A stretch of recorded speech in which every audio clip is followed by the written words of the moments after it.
Christensen. Goddag, jeg hedder Faren, sygeplejerske her på afdelingen. Kom du med indenfor? Så kom du med indenfor, så kan du tage plads her.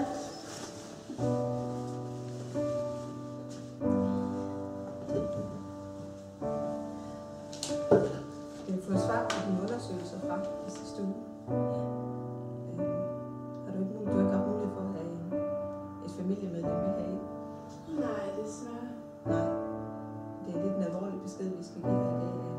Vi har fundet nogle unormale celler i de prøver, vi tog ud.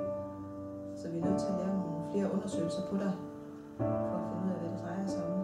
Og vi er lidt bange for, at det kan være nogle kræftceller. Noget kræft, så vi er nødt til at have det undersøgt mere grundigt. Og så finder du en ny tid til dig, ikke også? Og så kommer du ind og snakker med os igen næste uge.